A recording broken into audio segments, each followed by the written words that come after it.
I'm a 20-year-old female, and I live in a very religious state and grew up in a very religious household. But I myself have never been religious nor spiritual. I'm an atheist, horror enthusiast, and the paranormal has just never been something that scared me, but always something that's interested me. My hood rat friends and I love to go and explore abandoned towns and buildings. I've been doing this since I was 16 and never had any scary encounters other than some rats and raccoons. This past summer, my friend suggested we go visit one of our state's oldest cemeteries that's about 30 minutes up a canyon I live right next to. As we entered the tiny town, and maybe 30 very old houses, he took me down a separate street to show me an old abandoned schoolhouse. Normally we would get out and go explore, but it was the middle of the day and raining heavily, so we just passed by.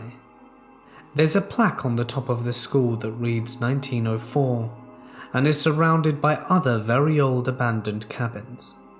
All of the entryways were boarded up, and it appeared that there was no way in. It was an absolutely beautiful building, and I was very intrigued. The next night, I decided to go back up there with another friend of mine. We both get off work super late, so we didn't even end up heading up there until about 1:30 a.m. The drive up the canyon was fine. We listened to music and joked the entire time. But the second we turned onto the road leading us to the small ghost town, I felt sick to my stomach. I honestly can't even explain the exact feeling that I felt, other than pure terror and dread. I kept trying to write it off as general anxiety from driving so far in the dark. But as we got closer to school, the worse the feeling became. As we approached the building, I nervously suggested that we just drive around and see the building 360. As we did, I looked down at one of the doors that were completely boarded off the night before, and one door was open. Mind you, it had been raining for the past 48 hours. There was no way that someone would have went down there and opened that door. We pulled up down the street of the school next to one of the much older, very abandoned cabins. Reluctantly, I got out the car and locked the door. I thought that maybe I was overreacting and that I just needed to take a Xanax or something and calm down. But when I looked at my friend, I could tell he was very uneasy as well. Very out of character for the both of us. We started walking up the street towards the schoolhouse. The feeling in my stomach got worse, and before I knew it, we were standing on the road in front of the schoolhouse. I looked down at my feet, about to step onto the grass. Every single fiber in my body was telling me not to step into the property. I'd never felt this feeling this strong before. I've never been this scared in my life. I wrapped my arm around my friends and forced myself to step onto the grass, even though I knew I shouldn't have. I started to walk around outside the building, just to get a closer look of the outside. We're about 15 steps in when we come around the side of the building to a ton of trees. We kept walking. Before I could even open my mouth to express how fearful I was, my eyes welled up with tears, and at the same time, we both stopped walking. Neither of us could physically take another step, no matter how hard either of us tried. We both looked at each other, and without saying a single word, bolted back to my car. The ride home, we both came out clean and told each other how scared we were. My friend got really quiet and said, "I don't believe in the paranormal, but when we first drove around the school, I looked up and saw this girl staring at me from one of the windows." The scary thing is about how this isn't just the fact that he saw this. There's little to no information about this town whatsoever, but the one only thing I found on the school were 2 separate Facebook posts, one saying, "I wanted to go in and explore this building, but as I drove towards it I got such a bad feeling I had to turn around and leave," and the other, "I felt like I was being watched the entire time.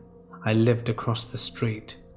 One day I opened my window to find a little girl staring at me from one of the windows in the school."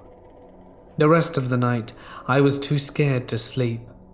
I ended up calling my friend back over, and we just sat on the couch in my living room and watched Disney films to make us feel better. But in the days passing, I couldn't help but feel like I wasn't alone. I kept having super strange and vivid dreams. I didn't feel comfortable sleeping in my room anymore. Fast forward 2 weeks. That weekend was my friend's birthday, so we'd been drinking for the past 2 days at an Airbnb. My liver loves me, and I know it. One of my friends and I went back to my house to grab a few things, and I had a shower while we were there. He was super tired, and still a little intoxicated, and I told him he could lay down on the couch in my room and take a nap while I showered. After I had showered, I got dressed and walked back into my room, and I'll never forget this. My friend, mind you, was half drunk and half asleep, looks up at me and says, "Who's the guy in your closet?" It didn't really register to me at first, so I laughed and replied, "There's no one in my closet." He looks at me very seriously and says, "No, there's a man standing in your closet."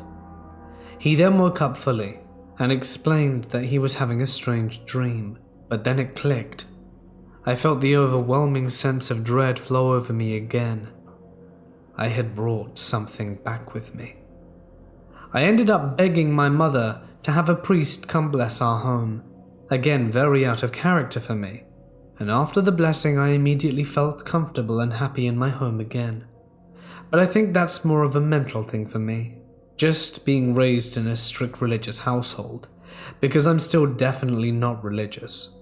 I still don't know what to make of this experience. I don't know what I believe anymore. But I'm convinced that there was something watching over me that night when I went to the schoolhouse, because I had a feeling that if I'd actually have gone in, it would have gotten a lot worse.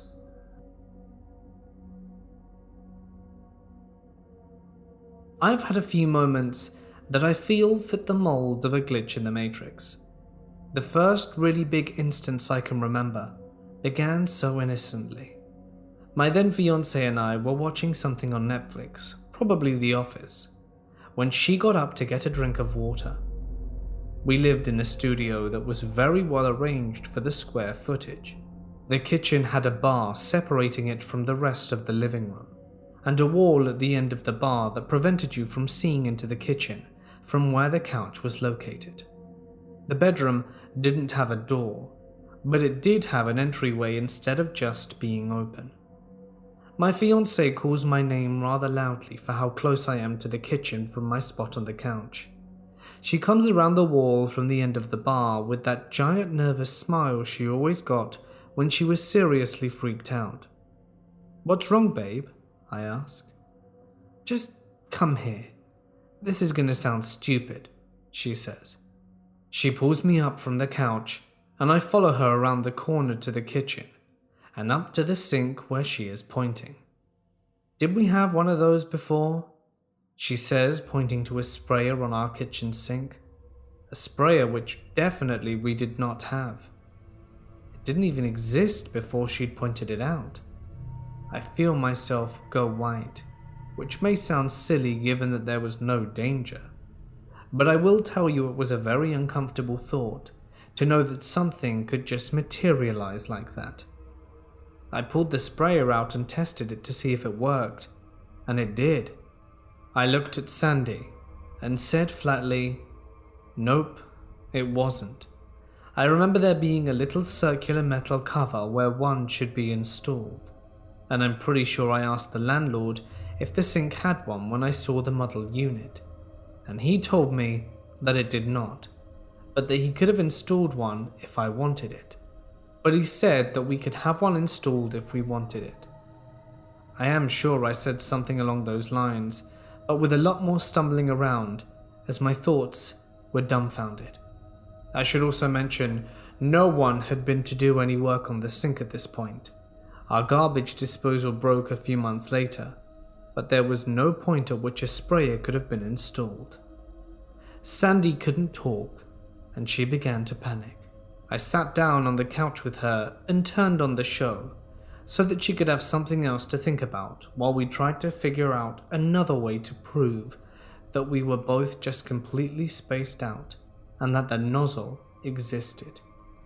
It took me about 10 minutes to remember that I had taken pictures of the apartment the day we moved in, documenting any damage so that we would not be responsible when moving out.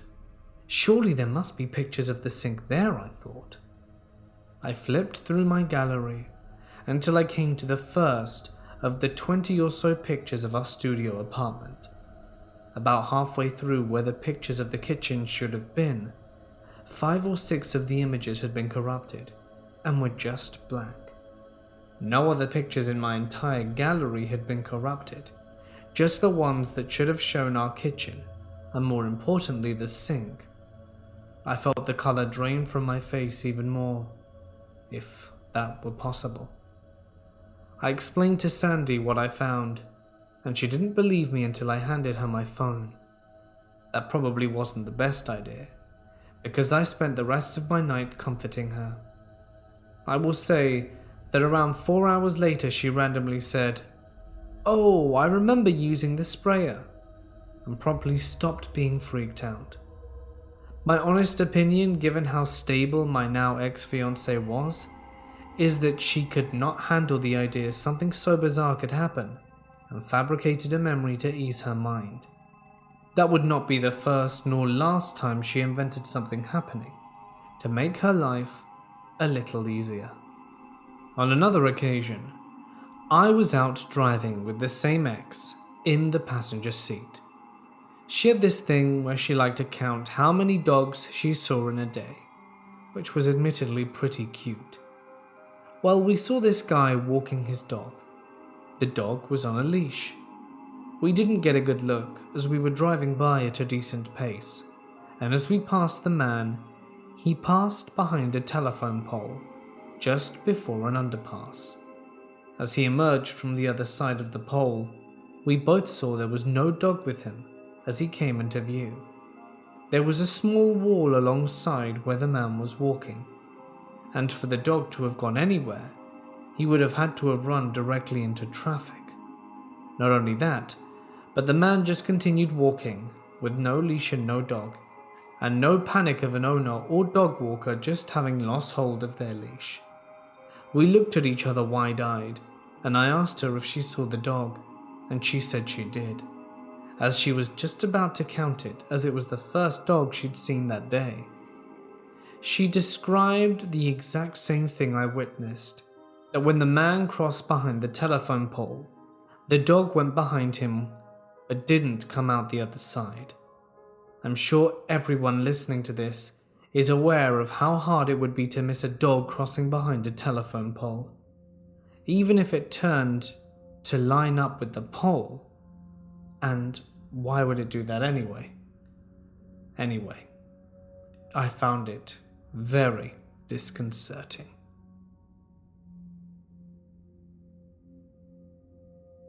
So, I'm pretty sure I accidentally invited something into my house. I named it The Aula, after the short story by Guy de Maupassant, where a guy does the same. It started when I lost my keys. A bunch of us were at a friend's house in a small village outside of town. They were in a band together, and I was their default roadie / tag-along, and we performed at the local venue that evening. Since his house was closest to the place, we stayed over there. We were probably about 18 to 19 years old at the time, and we were a rowdy bunch. So when our friend's mum, whose house it was, asked us to steal a roll-up carpet that she liked the look of from a garage down the street, we were up for it. The great carpet robbery went off without a hitch, right up until we were jogging back up the hill to the house with this thing on our shoulders. That was when the button on my trousers broke and my trousers fell. I tripped over them and the contents of my pockets went flying into the night. I found my wallet and phone, but my keys were nowhere to be seen, and I was fearful that an extended search might lead to us getting caught, so I had to give them up as lost forever on some country road in the middle of nowhere. 2 weeks later, I was reading in bed when I heard them fall.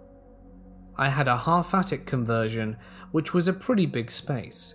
The rest of the floor was taken up by a spare room with a little storage space left over in the ceiling above it. There was no furniture in the middle of my room for the keys to have fallen from, let alone a way for them to have been there, since I lost them about 12 miles away in the aforementioned middle of nowhere. Yet there they were, right in the middle of my carpet, and I heard them land there. After this, strange things started to happen around the house. I'd hear things in the spare room next to me, like someone moving around, but there'd be no one there when I'd check. I'd wake up to find my empty glasses beside the bed, despite being certain I hadn't drunk any of it, and my computer would randomly turn itself on in the night, waking me up with a sudden whir of its fan. One morning I was awoken by some baby birds tweeting loudly somewhere in my ceiling. I had noticed a bird coming and going outside my window, and it had obviously found a way into the space between my ceiling and the outside tiles of the roof. Just as I was contemplating how the hell I was going to deal with this, there was a loud, honest-to-God snarl and an equally loud bang on the roof. The tweeting stopped instantly, and I never heard it again. The snarl was like a dog or something, full-throated and furious. The bang was like someone slamming a fist onto a table. Another instance happened while I was at work on a Saturday morning. There was no one in the house save my girlfriend, who was having a lie-in. She was on her side facing away from the bedroom door when something sat on the other side of the bed. She felt the mattress go down with the weight of whatever it was, and she froze. She didn't dare move or open her eyes. After a minute or two, the weight lifted and she was gone. When she eventually got the courage to look around, there was no one there. She was so freaked out she rang me at work to tell me about it, and then left the house to spend the day in town until I got home. So yeah, I accidentally gave some entity keys to my place, and it took that as an invitation, and moved into my spare room. It hasn't done anything hostile so far. In fact, an argument could be made that it's trying to be helpful, but nonetheless, still freaky as hell.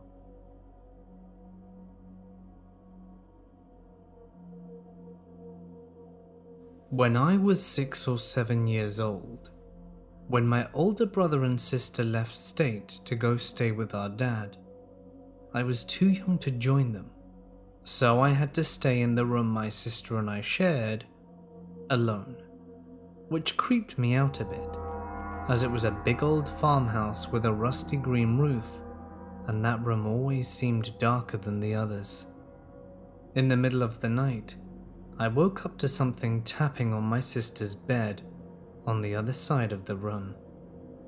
I rolled over and saw a white figure with black eyes sitting on the bed, tapping it, like smacking it with its hands, saying, "I know you're awake." I was in shock mode when it stood up, tilted its head before walking over and saying it again. "I know you're awake," like it knew I was looking. I hid under my blankets and closed my eyes as tightly as I could, still hearing the same sentence uttered over and over, until I woke up in the morning and rolled over to face my wall. This white blob orb looking thing flew across my wall and out my bedroom door. I remember thinking it was like a quick flying white possum. Heading out to the kitchen for breakfast, I remember being so proud of my encounter and that I survived it. I don't know why, but I was boasting it to my mum and stepdad. I saw a ghost last night. I've been interested in the paranormal my whole life, and I think this is why. I know I was young, and it could have been my imagination with a mixture of being in the room by myself, but it felt so real. The tapping is just how our bed sounded too. I've also spent hours on the internet looking for some history on the old house, and I can't find a thing.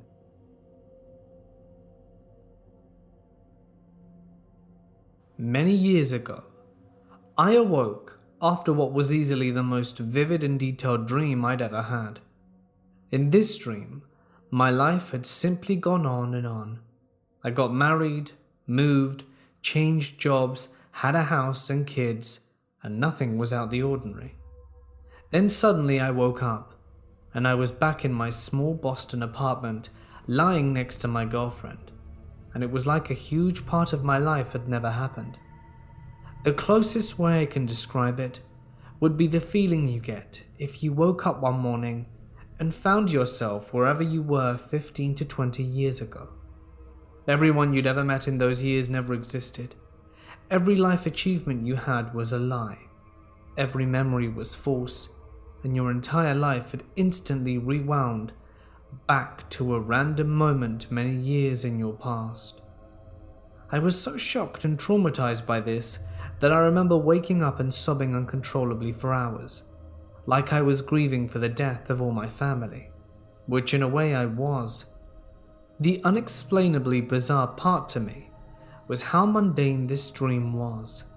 Nothing dreamlike or surreal happened.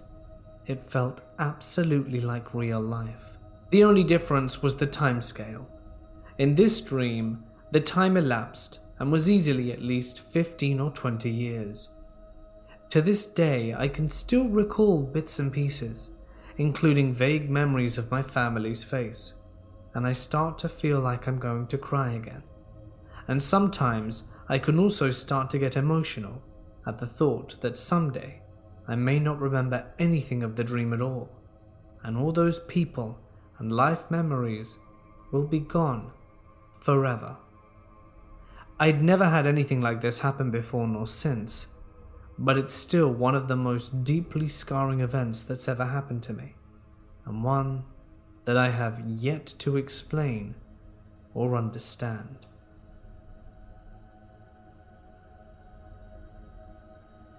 This story takes place when I was a boy, very young, with a thirsty desire to travel. My friends and I had banded together all our money to go on a trip through Africa. It was an enlightening experience, and on one of our experiences, we were taking a tour through an abandoned mine town. We were allowed to roam around this town for a little while, and as we were going our separate ways, the tour guide gave us very specific instructions to stay within the ring. There was an area where we were not permitted to go, and we all agreed that we wouldn't go there. However, I was absent-mindedly throwing my hat into the air, and my hat was blown by the wind into the area we're not supposed to go in. So, me knowing I wouldn't be in the area for very long, did I scoot past and make my way there to collect my hat. Once I'd already passed this barrier, did I feel confident that I could at least have a peek. There was a small hut where my hat had landed, and I thought for the sake of curiosity that I might as well look inside. I grabbed my hat, put it on my head, and looked into this small structure. There were still decaying beds on the floor made from straw, and other random assortments of garbage. Nothing worth talking about. I turn around and make my way back across the line. Later that day, my tour guide is finishing up as we are arriving back at the hotel, when one of the women of the tour asks why we weren't allowed to go to that part of the town. He says that there is a curse laid on that town, apparently, and that bad energy and spirits follow those who have stood on the cursed ground, and that even if we don't believe it, it is mostly for our safety. He says this in a jolly tone, one to signify that he doesn't believe it either, and that we should take it with a grain of salt. Most of the tour bus laughs, and the tour ends shortly after. When we arrive back to the hotel, I instantly go to bed, forgetting all about the land I stood on that was allegedly cursed. But during the middle of the night, I hear something, footsteps and talking, coming up to the side of my bed, talking in a language I don't understand, and when I open my eyes, there's nothing there. I try going back to sleep, and a few hours later, the talking continues. Is there someone in the room? I turn around, facing the direction where the noise is coming from, and open my eyelids extremely slowly and purposefully. And standing there is a man, or at least a shadow of a man, made entirely of dark mass. I can't conceal my dread. My eyes open wide, and I scream loudly. The shadow, the thing, looks down upon me, and then vanishes. I knew at that moment that I had messed up, and that I should never have stood on the cursed ground. When we go back to the tour guide for the final leg of our tour, do I tell him what I had done, but don't make it sound as bad as what I actually did. And he told me not to worry, and that we would be fine. However, the shadow man kept appearing for me every night for the rest of my time in that country. It took about a week, but after a while I finally stopped seeing him. I was very scared that I would be cursed for life, which is something I couldn't deal with. A word of caution to you all. If you are told to not step on cursed ground, don't. The consequences are severely spooky.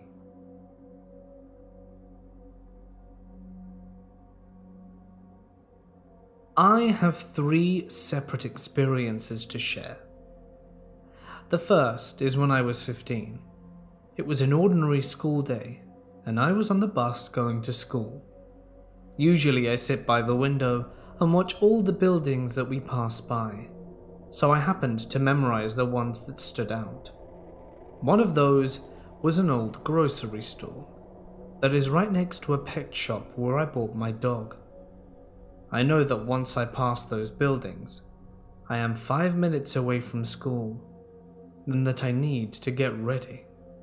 So again, I was on the bus going to school, and it hadn't been 15 minutes since I boarded the bus when I looked out to see that we had just passed by the grocery store and pet shop. I was stunned and confused. I didn't remember dozing off or anything. Looking around, I realized I was the only one confused, so I calmed myself down.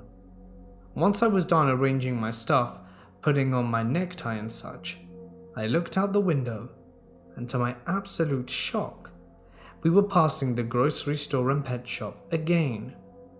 The girl sitting next to me probably saw my face turning pale and asked me what was going on. Of course, I made up an excuse, saying I suddenly felt dizzy, as I didn't want to sound crazy. The second event was at my best friend's house for movie night. It was a Saturday, and I planned on spending the evening with her and her brothers. Anyway, to get to her house, I have to ride a train.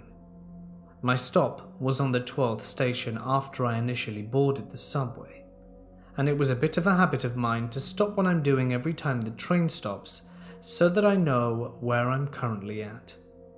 I was on my 5th stop back, and then as usual, I turned my eyes from my phone to the doorway to see where I was. It was the 7th station. I waited for the doors to close, then I looked down at my phone again to continue reading. A few minutes later, the train slowed down again as it reached the next station.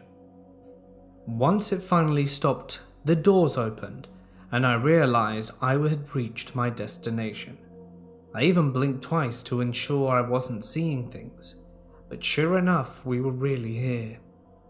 I scrambled to get my things and ran out the doors, and when I finally calmed myself down, that was when the shock came. How in the world had I managed to pass 5 more stations without noticing? I told my friend about this one once I reached her house, and she mentioned that it was something like a glitch in the reality.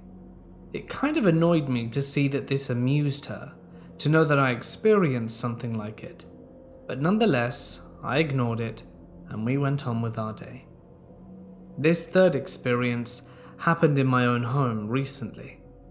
I usually wake up early to prepare breakfast for my younger siblings, especially if our mum is away on business trip. It's my obligation as the eldest after all, and my youngest sister Mari usually wakes up at around 7, just before I finish preparing breakfast, and she has the habit of asking loudly, "What's for breakfast?" That particular day I woke up extra early, but started making food nonetheless. I thought that if I finished early, I would have time to play video games for the rest of the day. I finished cooking around 6:30, and just as I was about to clean up, I heard footsteps coming down from the stairs. It sounded like the other foot was being dragged as the person walks, much like a zombie. That instant, I knew it was Mari. She's the only one who walks like that in the mornings. Sure enough, as if on cue, she asks from the doorway, "What's for breakfast?" My back was turned, but I still answered her, "Eggs and pancakes. I know you and Dina like them." Then I heard a small hum in response. When I turned to look a few moments later, there was no one there, and there wasn't a sign that anyone had been there except for me. A chill ran down my spine, and at first I thought I saw a ghost, but then I remembered what my friend had told me about the glitches in the Matrix, and I thought this was another one of those. It was nonetheless very confusing and creepy.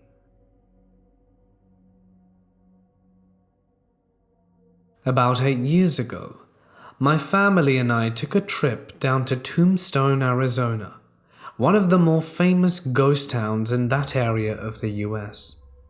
I was quite a bit into the paranormal at the time, so naturally was more than excited to stop by the Haunted Birdcage Theatre. No, I didn't see anything at the time while taking the photos. However, about 5 minutes after taking that photo, my brother started freaking out about seeing a figure in the same area. It's neat that after looking through the photos, we had something to back his experience up. My favorite thing about the photos is that this isn't just some random black blob. This is an actual female figure. Even with the image quality being what it is, you can still zoom in and make out a surprising amount of detail. A necklace is easily visible. You can also make out bare shoulders and where the dress starts. Details of the face are harder to make out, but I almost want to say it looks like she's wearing a bird mask. The other photos pretty much debunk most possibilities of this being camera trickery, especially when you look at the side-by-side comparison. But hey, if anyone can come up with a reasonable non-paranormal explanation for this photo, I'd love to hear it. Needless to say, I've been pretty convinced of the paranormal ever since.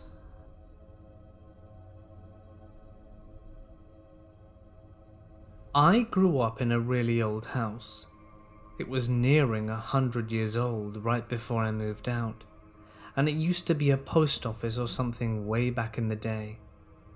The house is creepy and big, There are 3 stories, but I was never really scared living up there or anything, although I did like to scare my friends with all kinds of made-up stories, and they always believed me too. The only weird thing that ever happened was when my parents left over a December holiday, and I had the house to myself all week. Me and my friend were bored, just sitting outside on the back porch drinking some beers. All of the doors were locked except for the one closest to us. It's just a metal frame door, fitted with glass that you can see outside of, but from the outside you only see your own reflection, like a one-way mirror. Well, while we're just chilling and talking, someone bangs on the door so hard, I was surprised that the glass didn't shatter. My first thought was that my parents came home early and caught both me and my friend drinking underage. We go into the house and there's nobody, and we looked everywhere. About 2 days go by and nothing happened. Now my room was covered in posters like most teens. I wake up in the morning, and every single one of my posters are taken off the walls and cupboards and are lying neatly folded on my chair. There's no one in the house but me. So either I did it while sleepwalking, or it was someone else. To this day I have no idea what happened, and nothing weird ever occurred after that.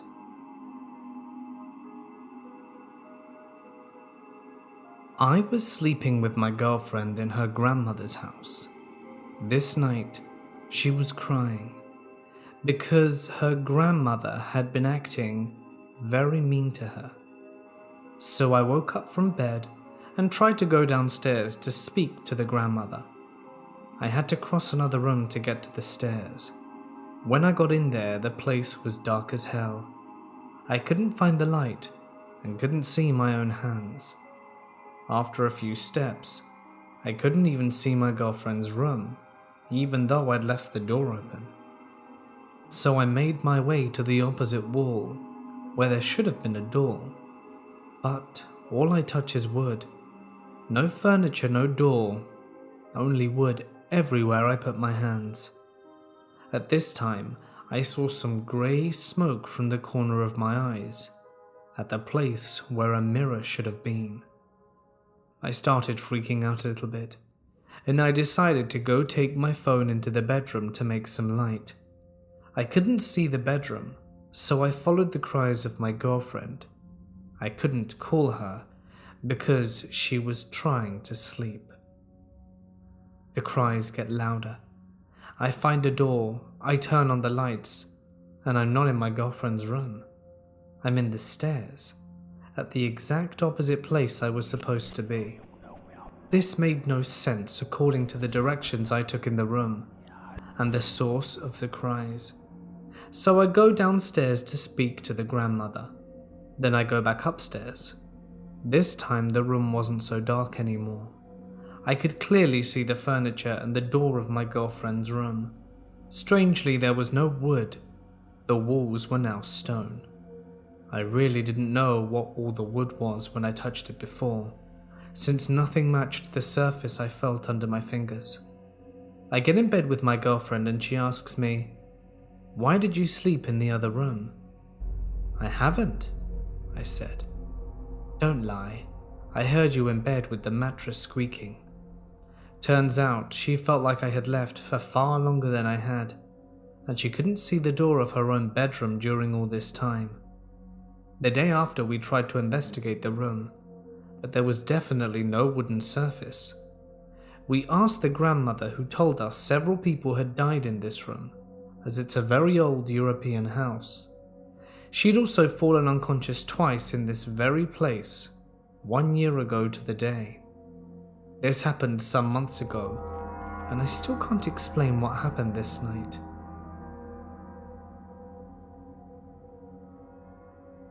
The desert is a scary place for me now. It used to be a place filled with peace and serenity. But since living out there for almost 30 years, you see things. This occurrence took place in the high desert of California. in the mid-90s. The whole town was once all military.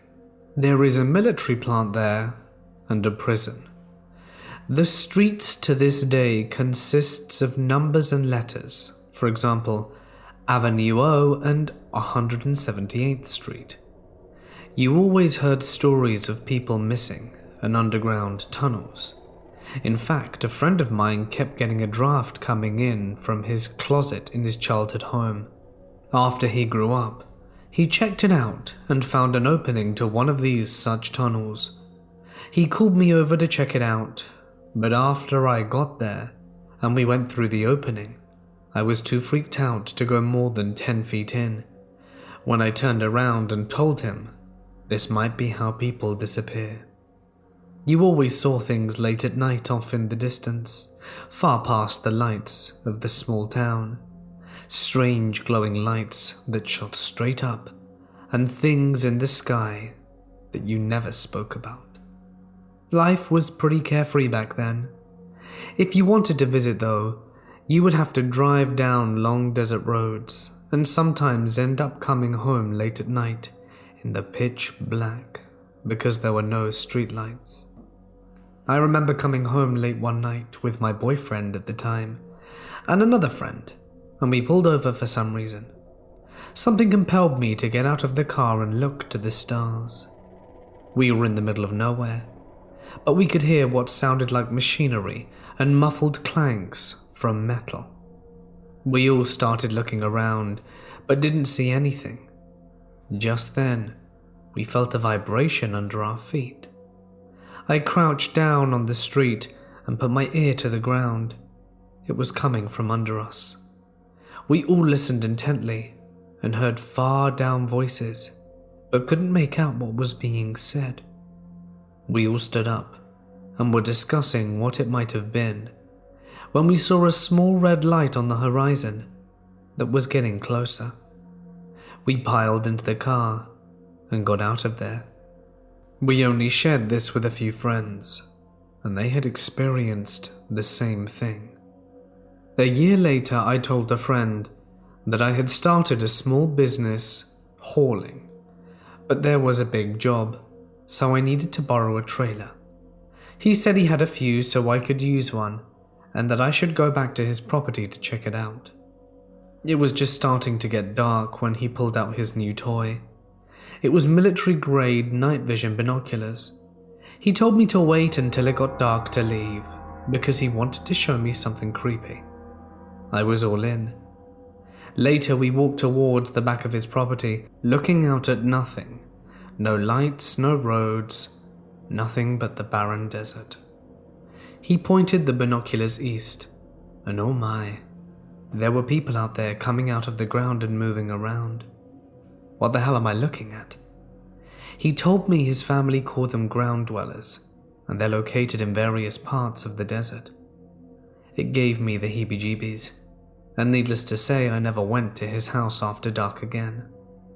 At one point, we were living in a mobile home park past Avenue F. There was a huge tree in my yard left by the former renter. The only way to get up into it was a hole that was cut into the floor with a door on it. Under that was a rope ladder. One night I was sitting on the porch drinking a cup of tea when I heard something move up in the treehouse, and then a head popped up. It was a lady and her husband hiding. Clearly, I thought they were on drugs. I told them to come down from there, but they didn't want to. It wasn't until I threatened to call the authorities did they cautiously comply, looking all around, not wanting to be seen. By now, there's a small group of my friends and nosy neighbors gathering around, and I saw that she was terrified by something, so I asked them to come in. I made them something to eat and waited for her to calm down. She pulled out these papers. They were drawings and schematics. They looked like legal documents with government letterhead. Some of them had embossed seals and had smoke damage, even a few burnt around the edges. She told me that they were checking out this place off Barrel Springs Road. There were 2 or 3 cinder block structures there. I knew them well. A few years back, I happened upon that place, and a black truck rushed down to greet me with guns drawn. She said the same thing happened to her, but she was in one of the structures, so she grabbed some of the things and her husband ran. I went over these pages and felt very uneasy reading them. Like, this was stuff people get killed over if you got out. Stupidly, I said, "Why don't you just give them back?" She said they had been running, and everywhere they went, they saw a black car or van with government places showing up, just sitting there watching them. Well, I really didn't want to get too involved, especially after reading what I did. It wasn't too big for me, and I will take what I saw to the grave. So I packed them a lunch and told them they could sleep in the treehouse for the night. They did, but were gone early next morning. After that, we started seeing black vans parked on our lonely road facing the house. At one point, I even went up to one of them, but they took off as soon as I knocked on their blacked out driver's window. Lots of unexplained things happened out there in the desert. You don't see much of it now, I think because there are more lights and people, well-lit towns and camera phones pointing in every direction. There weren't cell phones to call for help back then. I remember one time a few years later. It was a fun day. Some friends and I were in this stupid little red car called a Yugo that seemed to be on its last legs most of the time. This is where my friend's uncle told him that there was a whole abandoned town far west of the Mojave Desert, and that there were things just left there all over the place. We were so dumb. It took us a long time to get out there, and if you ask me to try and find it now, I don't know if I could. I wasn't driving, not that I would ever want to. Thinking we were lost a few times, we started seeing things. A carnival ticket booth on a trailer, broken tractors and furniture, little shacks here and there, and empty water bottles everywhere. There wasn't a store or place of business for many miles. I wondered how anyone could even survive in a place like this. And that's when we saw it. It was long and looked like a single wide mobile home, if you could even call it a home. It was between 60 to 80 feet long, and it was raised with the siding going all the way to the ground. It looked like something from a horror movie. It had windows lined all the way around the front of the house with old frayed curtains still hanging up and blowing in the desert breeze. There were open sections of missing siding, exposing the darkness under the house. There were dusty cars with their front doors and trunks open cans and trash all over the place, and a small fire pit in the middle of all of this. His girlfriend and I saw people that seemed to not be wearing any clothes, but their bodies weren't like ours. They were inside that house and were watching us from the windows and from the open spaces under the house. They were following us, and we were driving the length of the house. As we slowly drove past, they went from window to window and space under the house to space. They were almost inhuman. They had big eyes and pale skin, far too pale for the desert. He pulled up next to the fire pit, and despite our protests to go, he turned off the car, and his girlfriend began to cry out that we had to leave now. He didn't see what we saw. "Stop, babe, this stuff's cool," he said. Oh my gosh. I wanted to punch him in the face. We both kept looking at the people watching us while begging him to get back into the car. He picked up a long bone and was moving the soot around the fire pit. Hey, looks like someone cooked a dog. Just then he looked up at his girlfriend, leaned over to the driver's seat and grabbed his jacket and started to pull, and he finally saw what we were seeing and we said, "Oh shit." The thing under the house was swaying back and forth with his hands on both sides of the opening of the siding. He was staring at us almost with intent to lunge. He tried to start the car, but it failed.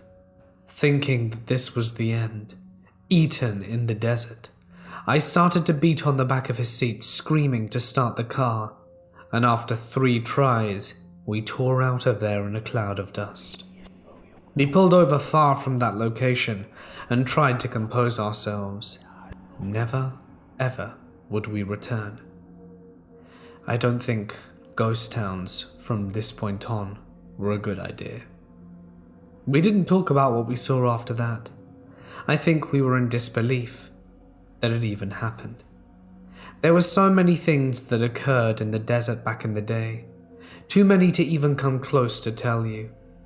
But I do believe that there are things we do not, and maybe will never, understand there. Also, just a tidbit of information.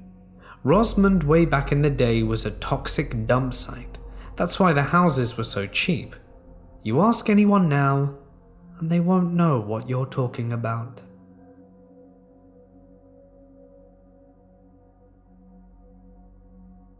I live in an old house that was converted into a triplex. All of the doors in my apartment push themselves open randomly, and any toiletries left on shelves in the shower are thrown to the floor. The first year or so living there, it scared me each time it happened. For example, I would be laying in my bed, and the door, which would be fully closed, would push open. Nobody else was home. I'd freak out and check everywhere for an intruder, or I would be in the living room and would hear a big commotion from the bathroom. I'd go look, and my shampoo and conditioner and body wash would be on the floor. Again, there's no one else to mess with stuff, and my boyfriend would complain to me about the same stuff happening while he was home alone. I half expected all my cupboard doors to fly open at once, and the kitchen chairs to flip upside down one day. To make matters worse, my boyfriend's son went through a night terror stage during that first year. I was chatting about it with my friend and telling her how we tried everything to help him stop having the terrors. She told me not to think she was crazy, but wondered if there was a possibility it could be something paranormal. She didn't know about the other stuff, so her saying that gave me goosebumps. I hadn't considered it before, but putting it all together scared me. We've been living here for 5 years now. He grew out of the night terrors, and I'm pretty sure all of the weird things that happened are due to pressure and temperature changes, but for good measure, I say hello to the ghost when a door opens on its own.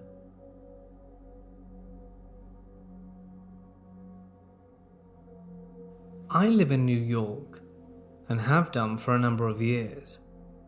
I spend most of my free time in Central Park, to the point where I could be dropped into any part of it and know where I was, and find my way to any other point in the park without issue.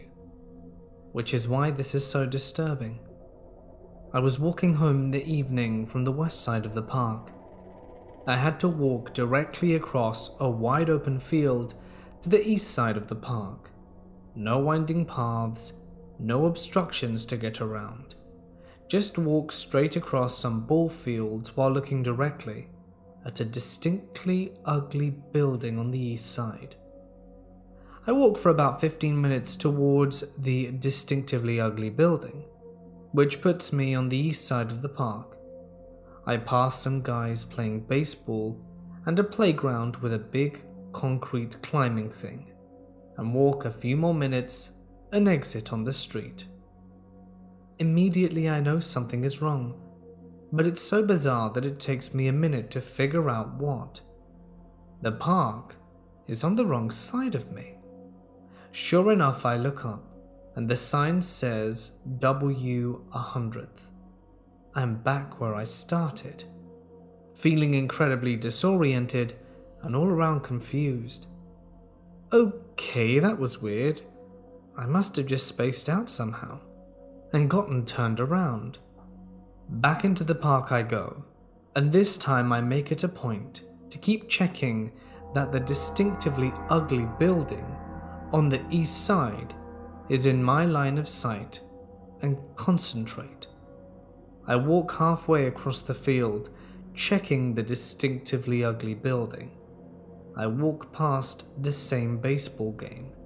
Distinctively ugly building, still good to go. I walk out of the field onto the path, past the playground with the climby thing, and follow the path out of the park. My heart sinks immediately. W100th Street. I'm now legitimately freaked out. I can't decide if it's some weird House of Leaves kind of stuff, or if I'm having some kind of blackout, and neither idea are comforting. I try to logic it out and figure out where I could possibly have turned around, and I can't. I didn't walk back past anything, not the ball players, not the playground, or not the field. I seriously consider just taking a cab, but suddenly feel sympathy for every idiot horror movie protagonist, because I just have to know. I walk into the park again, retrace my steps exactly, keep my eye on the distinctively ugly building just like last time, and walk past the same baseball players, the same as last time, onto the path and just past the playground with the concrete climby thing. I follow the path out the park, and I'm on E100th Street. I still have no idea how it happened. I've never been able to replicate it. Logically, there must be something weird about the line of sight or the little stretch of path leading out. Less logically, Olmsted was a creepy wizard who created portals, and I took a quick stroll through the Twilight Zone.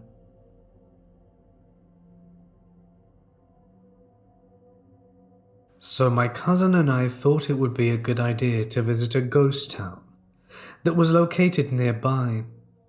We had heard stories from other relatives saying they saw a woman and a daughter in a dress standing or walking by the side of the road. Whenever they'd pass her, their cell phones would either die or completely lose signal, and one of my cousins said his car stopped working as soon as he passed the woman. 7 of us got into a big van and went to the ghost town to see if all the paranormal activity was true. We were talking and laughing in the van, making fun of the people who did get scared of the town and that they were just probably imagining things. None of us had been to a ghost town before, and we didn't know when we would reach it. As we crossed a bridge that led to the ghost town, the scenery completely changed. A huge fog appeared out of nowhere and covered the whole town and bridge. The laughter in the van died, and it was dead quiet, because we knew we had entered the ghost town area. We parked the van on a dirt road that was a little further than the entrance to the ghost town. We turned off the car and closed all the windows and just sat there looking into the dark, empty houses. It felt as if the houses were full of ghosts, just looking at the van, as if we had invaded their space. The atmosphere was so tense, and after 5 minutes of just sitting there in the dark, the driver of the van suddenly turned the car on and drove out. We all wondered why he'd left so suddenly, and we asked him, but he wouldn't answer us. He parked at a nearby gas station, and his face was extremely pale.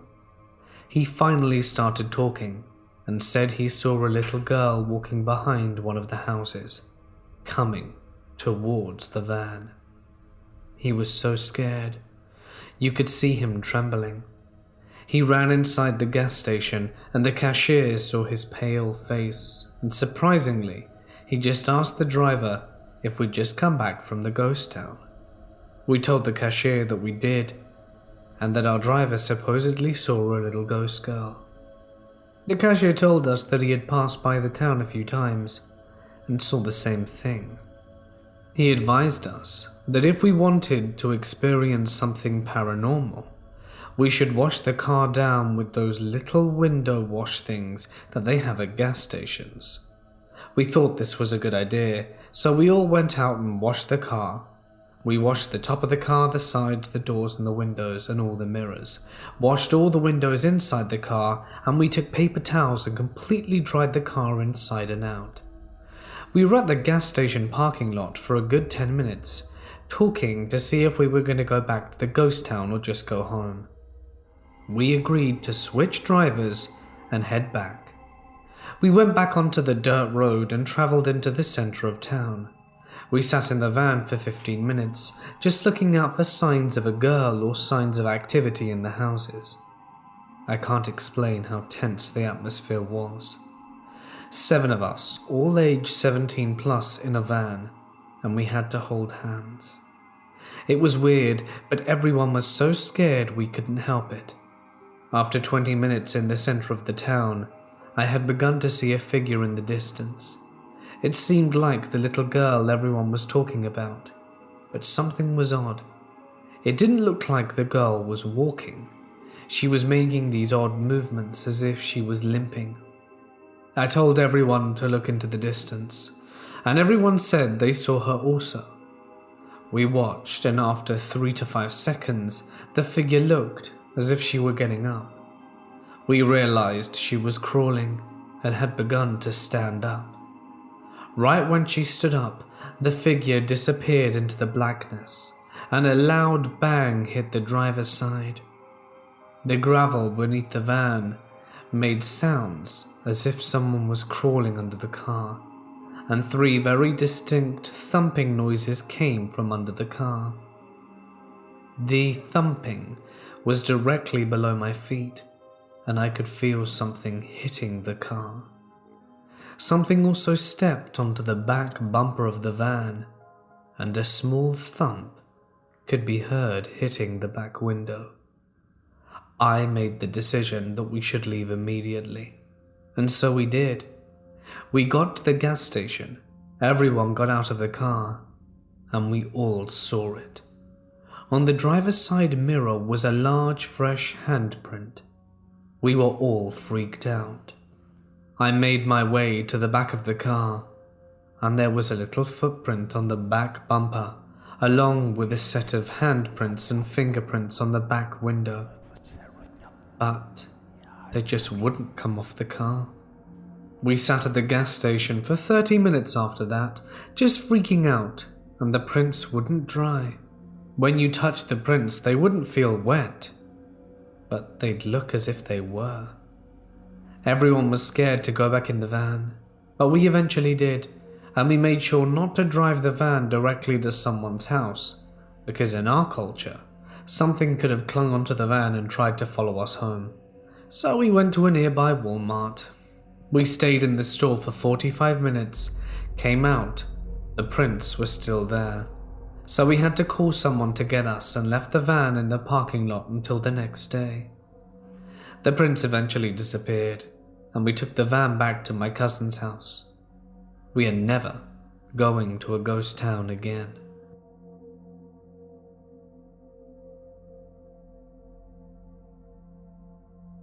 I live with my boyfriend and his parents. There is a large bay window where the walls round out into the kitchen. The sliding glass door is close to it, so you can see through this sliding glass door, a small stretch of wall, and then the bay window. My boyfriend's mum and I got done talking in the kitchen for a while, and she went upstairs to have a nap. I looked out the sliding glass door from an angle, and saw his mum in the exact same outfit I saw her wearing and everything, walking from the side of the house out to the yard. The small wall was blocking my view, so I went up to the bay window to see where she went. No one was there. My boyfriend was coming down the stairs, so I had him check, and literally no one was there. No explanation. Nothing like this had ever happened to me before. I'm creeped out and now can't sleep.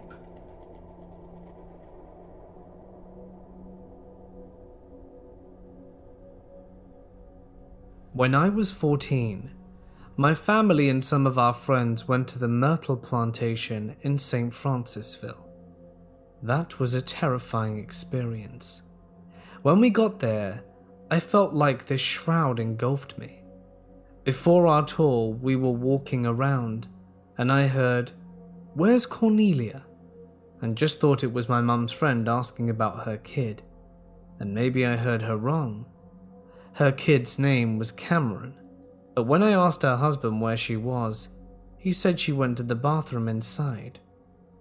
When the tour began, I kept feeling distracted like I was dreaming. I was barely listening until our tour guide told us about the owners and the slaves that killed her master's family by accident. Chloe wanted to give her mistress and her children food poisoning and accidentally killed them. One of their children's names was Cornelia, and they were buried where I had heard the voice. I had to ask the tour guide twice before I could believe it. Then towards the end of the tour, we were taken to the trees in front of the house, where they hung slaves. I remember walking to the tree line and suddenly feeling as if no one was with me, and I saw flashes of people hanging there, and I heard weeping. I almost passed out and told my mum I needed to sit down, so she walked with me to a bench near the house. When she asked me what was wrong, I told her and began to cry. That evening we all went to this Mexican restaurant. I couldn't eat because the food was making my mouth hurt like I had an ulcer, and I went to the restroom to find 2 sores in my mouth. Then that night at the hotel room, I woke up to the feeling of someone watching me, and I see this black shadow figure near the foot of the bed. I had to turn on the bathroom light just to go back to sleep. After the tour, they allow you to go around and take pictures of the outside of the house. The only photos they allow of the inside are of this mirror that supposedly the souls of the mistress and her children are stuck in. My mum took a ton of pictures on the outside, and we didn't look through them until we got home. We actually captured something in the photo. My mum didn't notice it, but when I looked I found her, Chloe, the slave that accidentally killed her mistress and the children. She was standing behind my mum in the picture. My mum had taken a close photo of the window trying to get a photo of the inside of the house, and you can clearly see my mum's reflection. And then standing behind her, a figure wearing a turban on her head and period clothing. She had no face. My mum had taken 4 photos of the window. In the first, you can see my brother standing behind my mum and the chairs on the porch. The second is the same. The third is the one with her standing behind my mum. And the fourth is the same as the first 2. It freaked me the hell out. My mum also took a few of the mirror as well.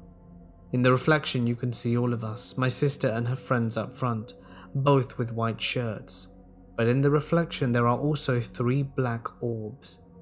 You can see them clearly because of my sister and her friend's shirts. A large orb and 2 smaller ones. For weeks, I felt like I've been watched by something. Even when I talk about it now, I'm feeling like I'm reliving it. That strange, dreamlike feeling, and my throat is closing up. The Myrtle plantation is one of the most haunted in Louisiana. I visited a number of them, but have never felt as scared as I have there. My girlfriend and I have been together for about a year and never had any big problems. We are both pretty relaxed people and have never had a big fight, never had trust issues, the whole shenanigan. So one day I was out in front of my apartment building smoking a cig.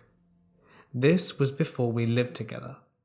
I had seen her the night before, had a nice dinner, and gone out to a bar, then gone to my place, after which she took a taxi home.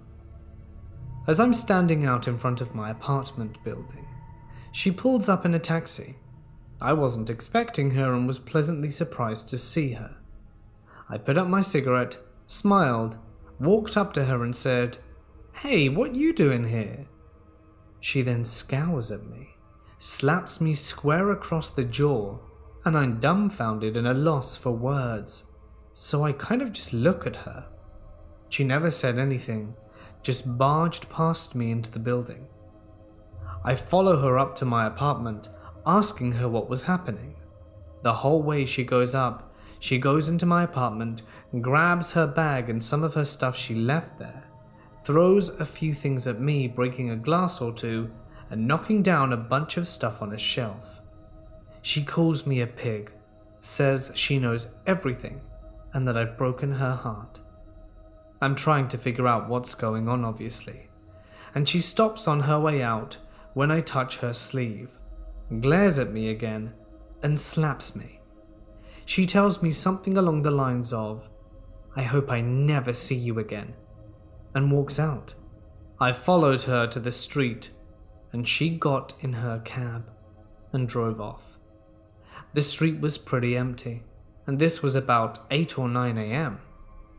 I watch her drive off, and at this point I'm lost for words, scared, and sad.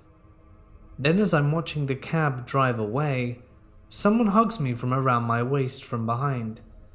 I turn around and it's her, in running clothes. She was wearing heels and a leather jacket before, and I went completely pale. "Hi," she says, in her usual happy-go-lucky tone. Then she noticed my look and said, "What's wrong?" I had spun around. No taxi. It had literally driven away 5 seconds earlier. No way it could have turned in that time, and all the lights were red. I didn't say anything to her. I just ran upstairs. Her bag was gone, the things were still broken, and my door was still wide open. So I told her. We were both momentarily confused. There's no way I could have mixed her up with someone else, and she's an only child. We had security check the cameras, and sure enough, me following a girl into my apartment. The angles weren't great, and the film wasn't great quality, but it was pretty easy to see me and my face, but hers was always hard to make out, and it looked a hell of a lot like her, but never a clear shot. No way it was the same girl. It still creeps me out and I don't really talk about it.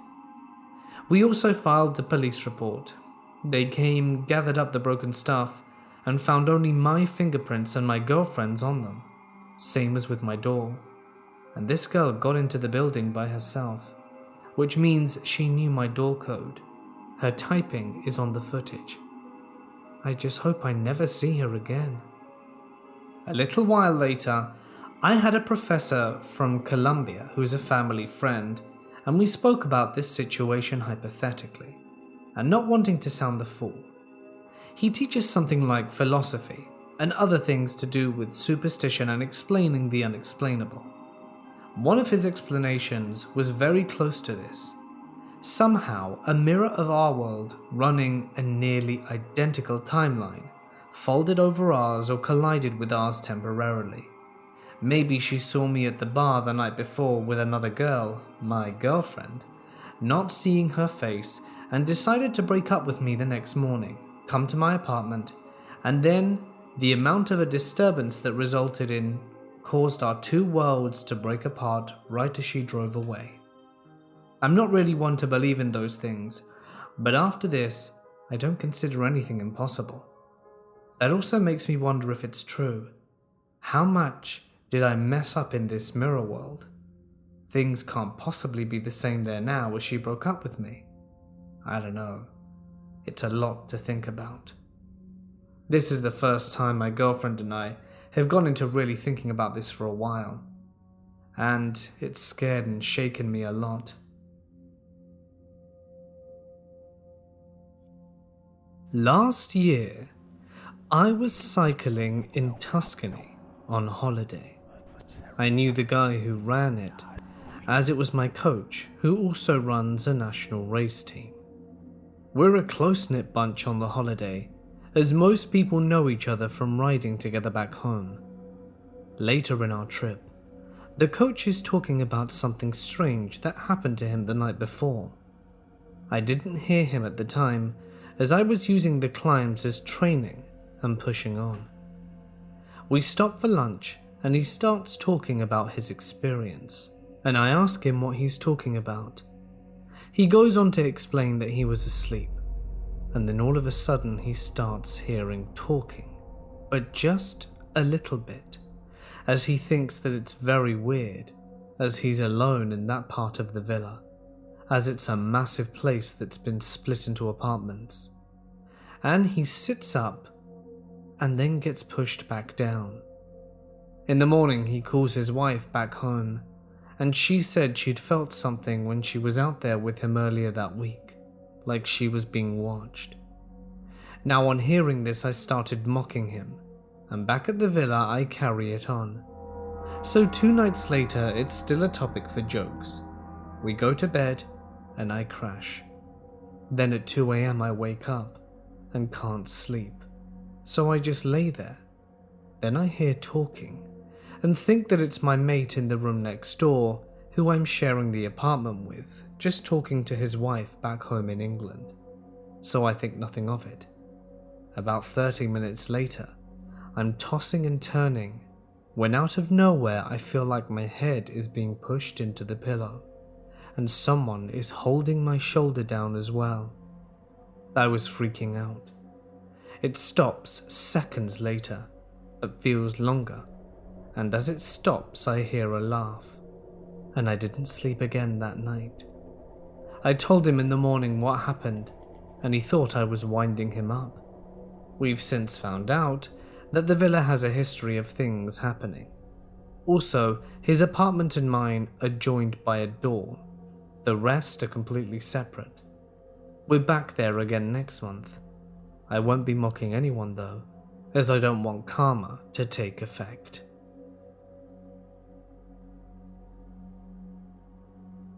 This happened about 11 years ago, when I was working as a logistics operative in a warehouse in the UK. I worked with a good bunch of people, one of them being my mum. She helped me get the job there, and as we were very close, I enjoyed working with her. The warehouse we worked at had shelves upon shelves of products which lined the length of the warehouse, and it had a walkway through the middle. Off to one side was the packing area for products that were ready to be shipped out to customers. I was in the packing area on this particular day with the rest of my colleagues and was facing the shelves. I glanced up and saw my mum walking down the walkway, and she was looking at me.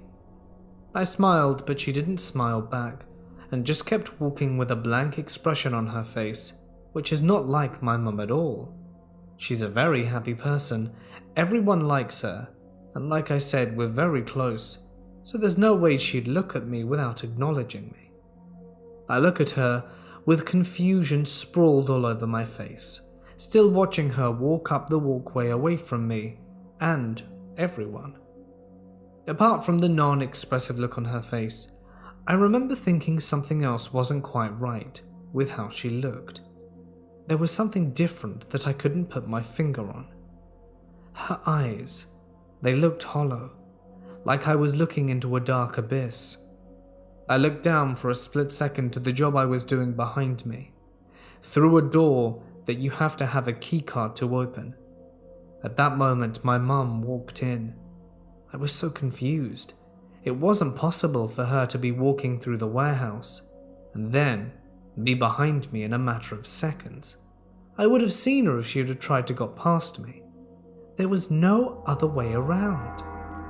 I asked my mum where she had been, and she said she'd been with the customer service team upstairs for the past half hour, trying to sort out a query. My face must have said it all, because my mum asked me what was wrong, but I didn't answer. I sprinted down the warehouse all the way to the back, looking down every aisle, but found no one. I got back to my mum as she asked me again, and I told her exactly what I'd seen. She was creeped out, but she believed me. Nothing like this has ever happened since, and it really freaked me out. It still does to this day, and I have no idea what that thing was, but all that I know is that it definitely wasn't my mum.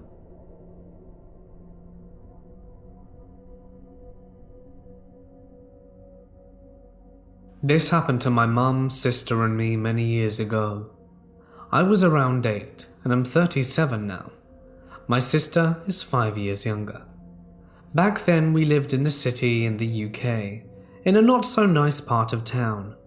Don't get me wrong, this wasn't the ghetto or the Wild West, but there were much nicer places to live. My dad was self-employed and owned a small factory in the outskirts of the city centre about 5 miles from our home. His factory was surrounded by wasteland, mostly derelict homes and dilapidated buildings. This was all he and his business partner could afford at the time, you see. The area was grey, dirty, covered in graffiti. Hell, not even the city homeless would take refuge in the decaying buildings after dark. One day my dad called my mum at home. He needed her to come to the factory to help him finish a job. Back then, they only had one car, so it meant us getting on the bus. I didn't mind. My 8-year-old self was full of adventure and loved the idea of riding the bus to Big Town. The bus ride was uneventful, and we braved the city traffic, eventually arriving at our stop. As described earlier, it's not the type of place people go unless they have a specific reason to go there, so it wasn't surprising we were the only ones to get off at that particular stop. We started in the direction of my dad's factory, which was just under a mile from the bus stop. My sister was asleep on her pushchair, and I was jabbering away as only an 8-year-old can, when I suddenly became aware my mum was preoccupied.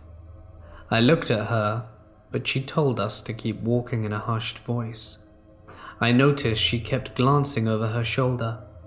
I slowed down to take a look, but she tugged my arm and told me to carry on going. I remember feeling anxious as my mum walked faster, the pushchair bumping over the uneven paving slabs and my legs struggling to keep rhythm. Then I heard him. First the footsteps, clumsy and heavy. Then his low, rasping voice. He was muttering incoherently, having a conversation with himself. Suddenly, my mum crossed the road, holding my arm tightly while steering the pushchair with one hand. He crossed the road too. My mum cursed under her breath, and after a minute or so, we crossed back again. Whenever you think you're being followed, there's always the nagging doubt you are just being paranoid.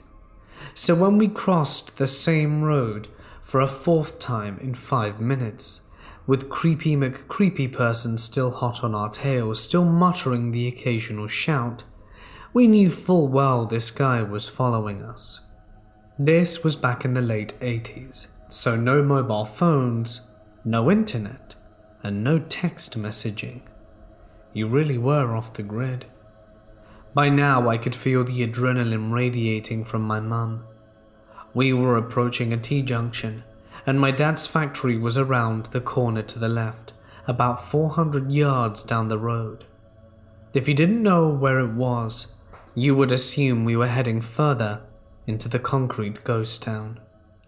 As we turned the corner, my mum told me to run as fast as I can and get my dad. I could hear my mum and the pushchair thundering behind me. My heart was pounding in my ears as I ran like our lives depended on it. My feet crunched on some broken glass, but I didn't dare slow down. I could see the small road ahead leading to the car park of the factory. I knew what I had to do. I shouted for my dad as loudly as I could. My throat was burning as I gulped for air, as hot tears stained my red cheeks. I burst through the door crying.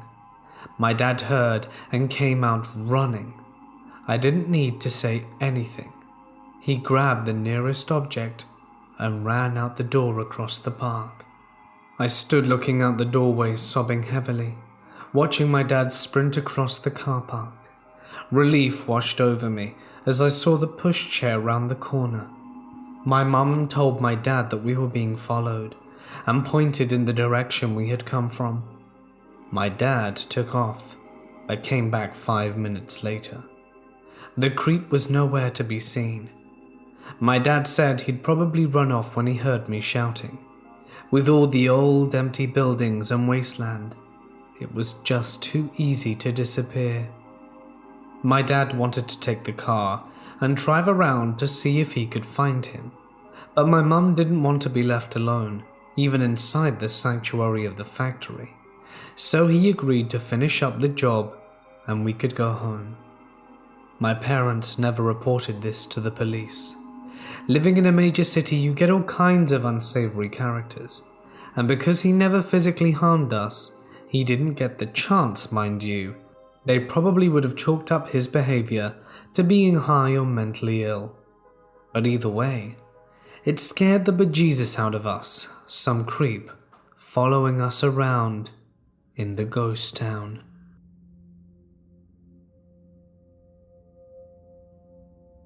The stairs in my house are so old that they creak when someone goes up them.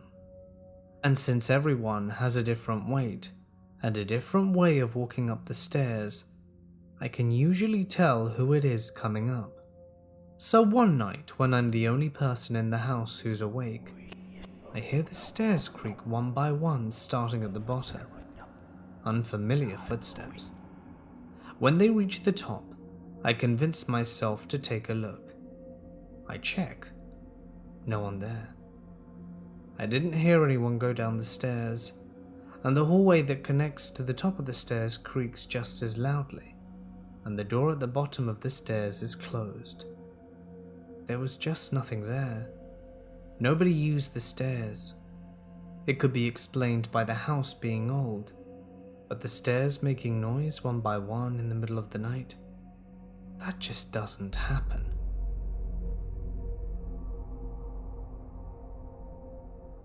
We arrived at a Canadian roadside camping ground in BC. When we got there around 10 p.m, it was full of people. Big trailers, big four-wheel drive cars, some RVs, the whole list of usual suspects. Nobody seemed to really know each other. It was just people like us traveling through. We had a long ride behind us, pitched our tent and went to sleep. We set an alarm for early the next day, to maybe catch some early wildlife and get on the road before everyone else. The alarm was set at 5 a.m. When we woke up, the entire campground was empty. Not a trace of anyone. No trash anywhere. But then again, it is Canada. And when the park ranger came around to collect the overnight fee, we asked him what was going on. He looked at us like we were seeing ghosts. He didn't see anyone except us. They might have left the campground before we did, all quiet like, but we're both light sleepers, and that's unlikely. To this day, we can't explain what happened.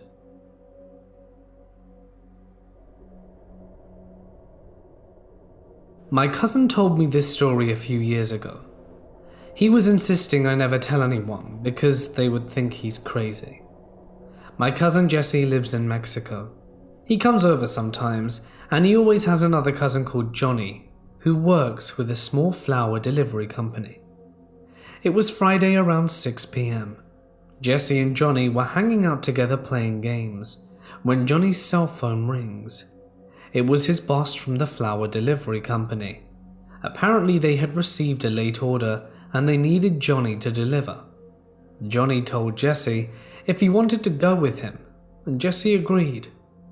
They arrived picking up the flowers and a paper with the address so they knew where to deliver the flowers to. It's a small town about 25 miles from Johnny's house. When they arrived to the address, there's no one in sight. It started getting a little dark, so they decided to cruise around the small abandoned town, then check out the house again to see if maybe the people had arrived home. They arrived back to the addresses and still nothing, no lights whatsoever. The only lights they had were the car headlights. Across the street, there was a man who appeared to just be stood in darkness. The only part the lights would reveal was his waist and nothing else. Johnny asked the man if he knew the owners and what time they'd be back. The man told them the owners would be back in any minute, but not once did he step into the light. Johnny then told the man if he would leave the flowers in his care, and when the owner arrives if he could give them to them. The man gladly accepted. As the man approached the car, Jesse said something made both of them look down at the man's feet. He said that at that moment he was filled with terror, as where the man's feet were supposed to be were large black hairy hooves. As the man reached out, they noticed the same with his hands. Jesse quickly told Johnny they needed to leave now. Johnny threw the flowers at the man. They got into the car and sped off. Jesse said as they got into the car, the man or thing was still talking about payment for the flowers, but they ignored him as they didn't want to be there a second longer. After that, they arrived at a gas station and brought some drinks and cigarettes as they needed to calm down from the scare they just had. They kept questioning each other on what they saw, but they couldn't believe it. Once they arrived back to the flower place, they told their boss they had been robbed, since the flowers were expensive and no one would believe what really happened. A few days later, Johnny went around asking about the place and people would say the town belonged to the devil himself. Today, Johnny doesn't work there anymore, and Jesse says he still has nightmares about the incident. I actually believe him, since my family has seen so many encounters with the paranormal.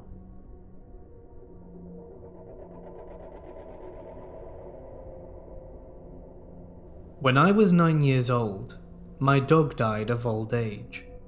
She was a 14-year-old German Shepherd, and she had been on her way out for a while.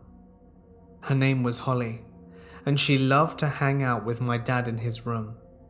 She was relatively small for her breed, but she was still very playful. When I was 11, I woke up to hear a dog panting in my front yard. It was dead silent in the middle of summer, and I looked outside to see a German Shepherd standing out my dad's window. How funny, I thought, just like Holly. I go outside to see the dog and it's almost overjoyed to see me. Very happy dog for meeting it the first time. And this dog felt the same way about my whole family. This must just be a coincidence though. I'm curious as to why it chose our house to walk up to at 7 AM though, and we contact the owner of the dog and he starts making his way to our house to pick up his dog. Here's where it gets creepy. This dude lived far away. He told us that his dog had run away a few nights ago, but he didn't think she'd come that far. It was only a few towns away, but that's still quite a distance for a dog to travel. We asked the owner what the dog's name was. Holly. We started laughing. We told him we had a German Shepherd called Holly. When we asked her age, they told us she was 2, and she was born right after our dog died. We're baffled at this point, so we tell him the story. Everyone seems to think that the whole scenario was a big coincidence, and that it was really funny that it happened. But I always wonder if Holly came back after that day in order to hang out with us one last time, or if it was just some dumb, lost dog.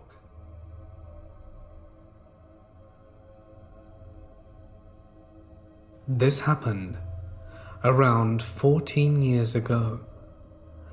I was around 8 at the time, and at a family cookout in a haunted ghost town called Pickneyville in South Carolina. Now I know what you're thinking. Why the hell am I at a cookout in a ghost town? Well, a family friend owns the land that surrounds it and still does. I'm not sure what the event was for, but back then we were always barbecuing and riding ATVs through the trails of rural upstate South Carolina. It is just what we did. Now I had always heard stories about this place from my mother and father, but always brushed them off as bull or campfire tales. There's also rumors of the area being inhabited by devil worshippers, but I'm unsure if that's true or not. I just didn't really believe this place was truly haunted. Until me and my cousin were riding our ATVs down one of the many trails. Just me, him, and no one else. We're both really young. It's broad daylight, and we're riding down and both need to take a whiz. So we stop, cut off our rides, and do what we need to do. Now I can't speak for my cousin, but I felt really weird, like something just didn't seem right. Everything seemed dead. There was no wind, no birds chirping, nothing. So after we relieved ourselves, we turned around and noticed a dilapidated building. Why we didn't notice this before, I don't know. Regardless, we were curious, but we knew enough history of the area to not go messing around in old buildings. So we looked around and quickly noticed old tombstones that could easily have been mistaken for large rocks. They were very old and weathered. We had just taken a leak on an old haunted graveyard. We looked at each other at the exact same time, and I could see the "oh shit" look in his eye before he even said it. We quickly jumped back on our ATVs and desperately tried to start the engines to no avail. I turned the key, pushed the start button, and nothing. It was almost as if the battery was dead, and my cousin's ATV again was the same. For about 10 seconds, we just tried to get our vehicles to start. And luckily, just when we thought we were screwed, at the same time, both our engines fired up and we proceeded to get out of there as quick as possible. When we got back to the rest of our families, we didn't mention it to anyone. I really don't know why, but I was just happy to be within the safety of my dad. We didn't ride the ATVs for the rest of the day, and I haven't been to Pickneyville since.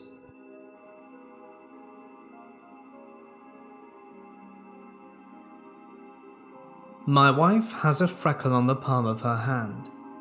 It was just under her left thumb, about the size of a pea. I loved that freckle, would kiss it, name it, joke around with it. We've been together 20 years and got married back when we were 21 in 1994. About 2 months ago, I was looking at her hands and her freckle was gone. "What happened to your freckle?" "What freckle?" she says. I get a little freaked out and say, "The one you've always had on the palm of your hand." I grabbed her hand and looked closely, and there was a faded scar where the freckle was. She tells me that she had a freckle there, and that she had it removed about a year before she met me.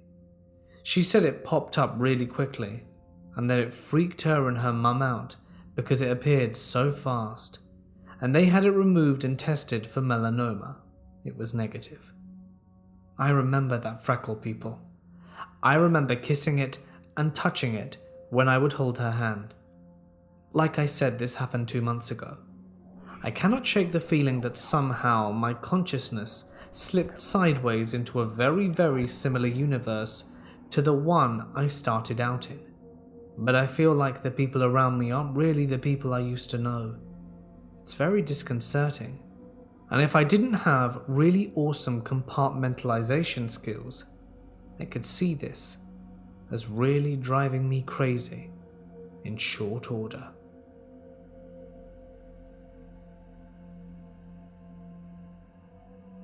After a shower, I walked towards my room with the door half open like I left it, but was frozen in fear as I heard footsteps and the sound of paper scrunching loudly in my room. There was even a huge shadow being cast from my room's alien lamp on the hallway floor.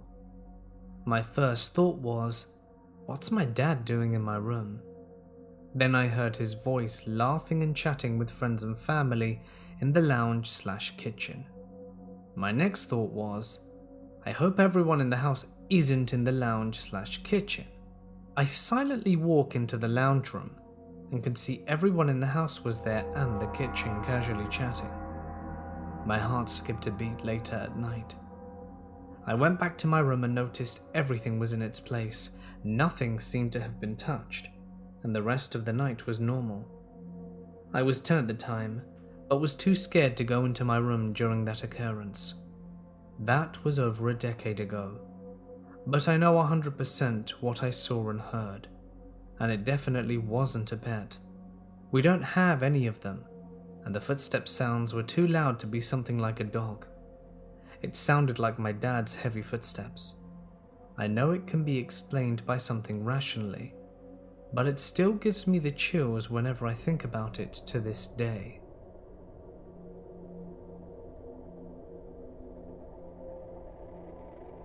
I like to be impulsive at night, and I don't mean break into buildings impulsive, though I have been there too. This time it was just to go for a long drive, clear the thought kind of situation. Me and a friend hopped into her car and drove out of town in an effort to end up in the middle of nowhere, which isn't hard living here in Australia, as most of our landmass is just forest land and desert once you leave civilization, so plenty of space to find yourself lost in. We kind of expected to get lost partway through the drive, of course. That's half the fun. What we didn't expect was after driving through Cali North, we found ourselves in the middle of nowhere, on a road caged on the sides by snow-white trees that often looked to be glowing in what was extremely low moonlight. I noticed that we left Cali North at like 8 at night, sending out texts to loved ones on my friend's phone for her. We were getting somewhat crap signal the entire drive, but it hadn't dropped out yet. And when we hit these white trees, the signal dies. Messages are now unable to send. Even Spotify perishes, despite the fact we downloaded the songs onto the phone. And suddenly the road begins looping in perpetual S-bends that we couldn't shake. Generally, I follow a rule of driving at night. That is, if weird stuff starts to happen, you don't just turn around in the middle of nowhere. So I tell my friend to look for a driveway or some kind of invitation to turn around rather than doing a U-turn right there and then. While in this looping S-bend drive, we see a sign in the trees. I think I saw it at least 8 times over. Who knows how many. I couldn't count. The sign was old and mostly rotted away, carved out to say Touchwood.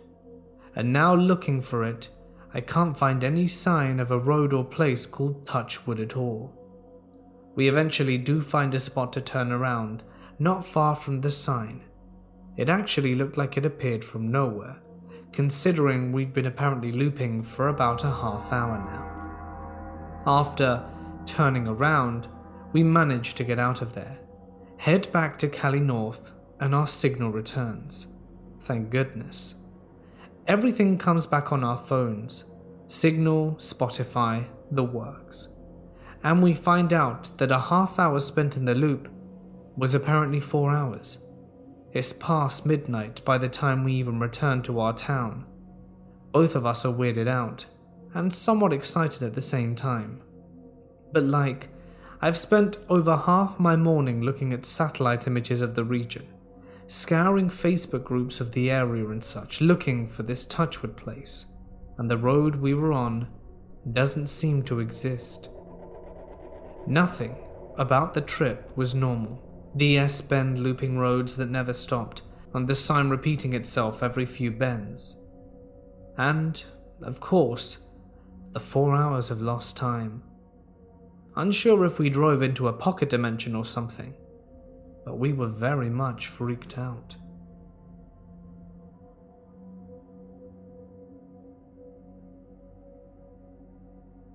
Out of high school, I worked at a cute little shop that sold gift baskets, goodies, and all sorts of home decor. This was before Big Box Hobby Lobby, and at the time, the store was one of the most popular places to go in town to get cute things for your house or great gifts for people. The store was actually located in one of the oldest houses in the area. All the stores around there were actually houses at one time, and it became this cute, quaint shopping area. For a long time after I started, none of the other workers discussed that the house/shop was haunted. I don't think they were purposefully keeping it from me, it just didn't come up.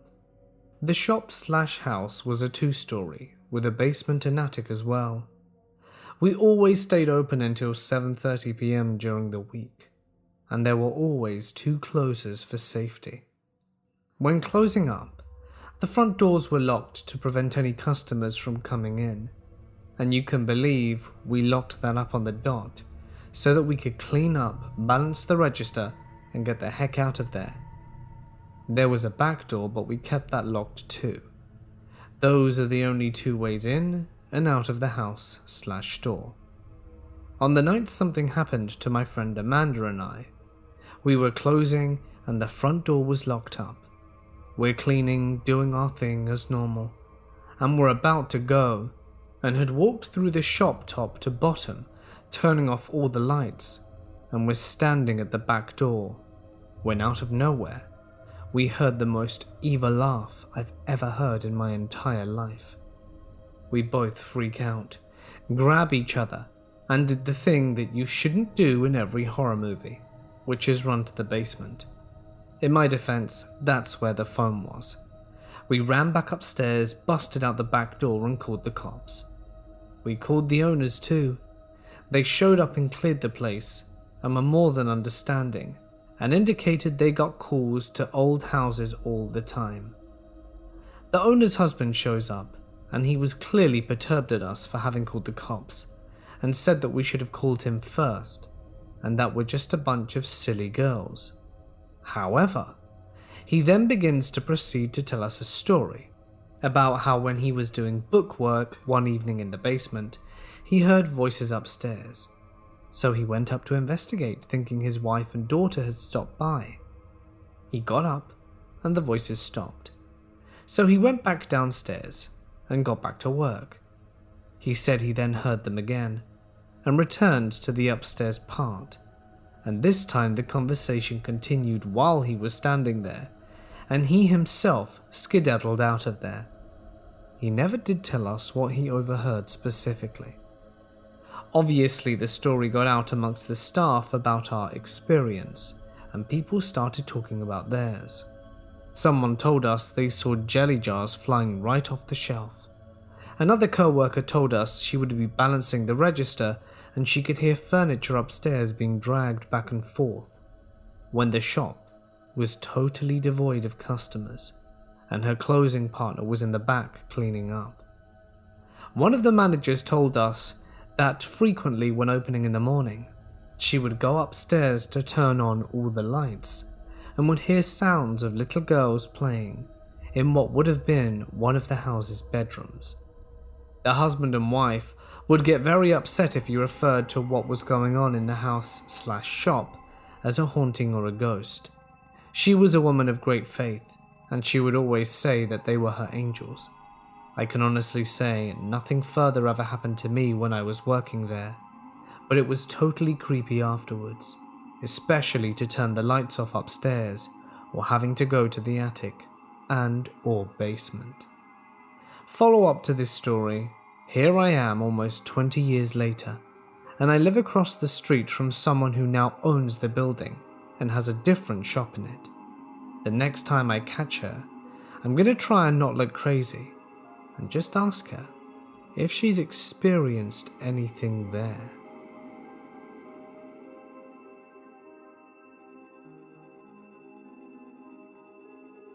When I was 18, I worked at my uncle's gas station. On Fridays I would do the overnight shift. The story starts off with me by myself in the gas station. It's the middle of winter and it's about 2 a.m. Winter season is extremely slow. I haven't had a single customer in over an hour. I start to clean the store and make some coffee when a customer stops at the pump. The guy gets out. It's a short Italian guy wearing one of those Puma tracksuits with a wife beater under it and sporting some bling around his neck. He was driving a dirty old little car.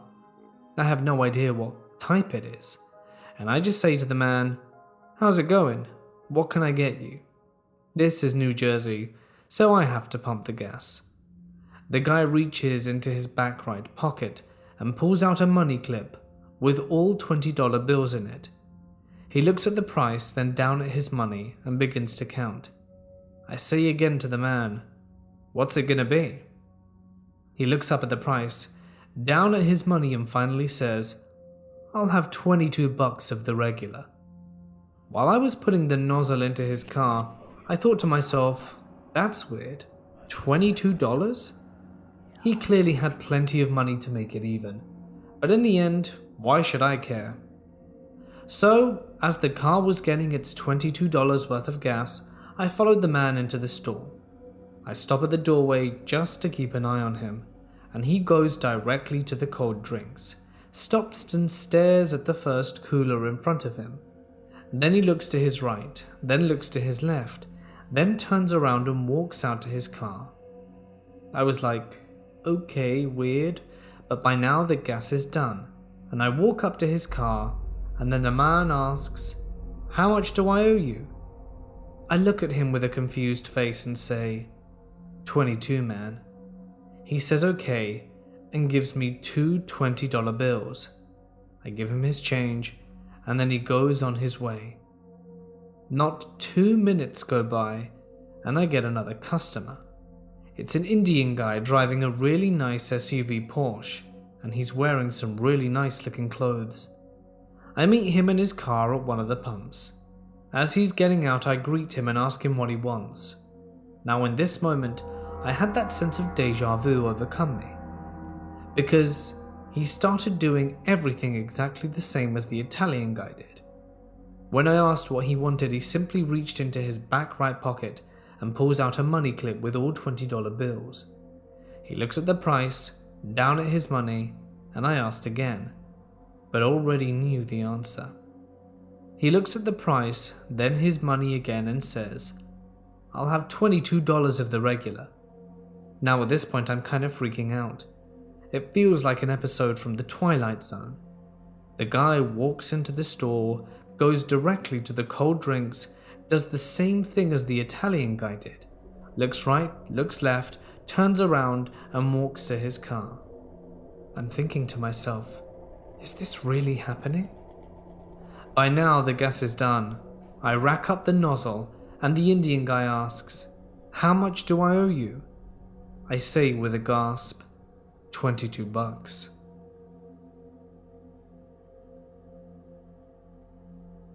Several years ago, my ex-partner and I visited his parents in North Yorkshire, England for a short break. We did lots of sightseeing and visiting while we were there. One of the days his parents asked if we would like them to take us out on a day to a place called Ravenscar. Them driving, knowing how much local knowledge his father had of the area, because before he retired he was high up in the local council, and we decided it would be a nice day out because it's always nice to go places where people have knowledge of the area and local history. Ravenscar has quite a bit of history, going back to being a Roman signal station, but more recently in the late 19th and earlier 20th century, they tried turning it into a holiday resort like Scarborough, which isn't too far away. This fascinated us because it's one of Britain's ghost towns, because it was never finished and was abandoned. However, I must add at the time of us going there, we knew nothing apart from the bit of information his father gave us. Anyway, when we were there, he drove us around the site slowly. When the finished roads showed us points of interest, like complete pavements, drains, areas marked out where hotels and houses were going to be built, but just never were. Just like driving around a small housing estate, where the roads and pavements were finished, but the buildings were never built. It was fascinating and quite eerie. There's also a mine, and old brickwork, as well as an abandoned railway line. Anyway, now the weird bit. Several years later we visited again, this time taking my children. We thought it would be fun to take them there and show them a bit of local history. and let them run around. We told them all about it and some of the things that they would see. But just as we drove in, we thought we must have taken a wrong turn, because there was nothing there, just a big field. We drove a short distance to the information center to ask them where it was, because we couldn't remember. The woman looked at us like we were insane and said, "This is the right place." Extremely confused, we decided to walk back to the site to see if we could see what we did several years earlier. But it was nothing like it. There was just dirt tracks and no roads, no pavements, only remnants of where they had been. The odd drain, but nothing like what we'd seen. By now the children thought we'd gone mad, and honestly we couldn't give them answers. When we got back to his parents' house and told them about our experience, we only felt more insane, because they told us what we described didn't exist, and clearly had been something very different to what was there now, and also than what his parents were seeing when they drove us around that day. What happened? I'll never know. But it stayed with me, and I often think about it, because it was such a surreal experience.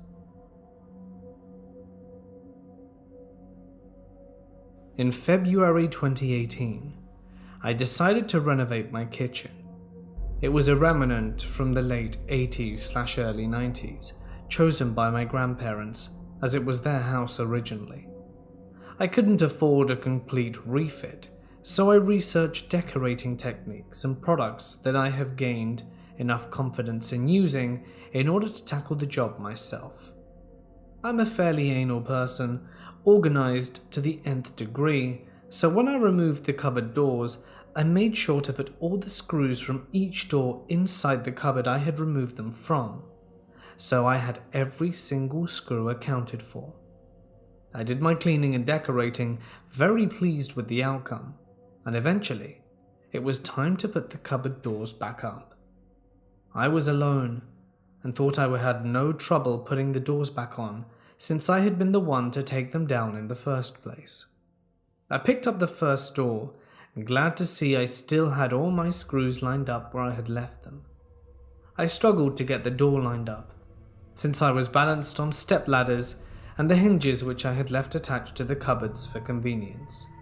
I decided they wouldn't line up and sit them where they need to go. This struggle made me drop the screw in my hand, and I heard it hit the floor. From that height it should have bounced, but I didn't hear that second thud, and it should have made it on the linoleum. There was nothing on the floor to obstruct its fall. I had cleaned everything from that corner of the kitchen, so I could get on the stepladder and put it inside safely. So there was nowhere for this screw to go. I put the door down and searched everywhere. It wasn't where it should be, which confused me. I searched in the sealed alcove that used to house my under-counter refrigerator, over the floor, even under appliances across from the other side of the room, in case of some miracle that it rolled that far, but I found nothing. Writing it off as yet another strange occurrence, I decided to use another screw from a cupboard I had yet to renovate, thinking that I would buy a replacement at the DIY store later.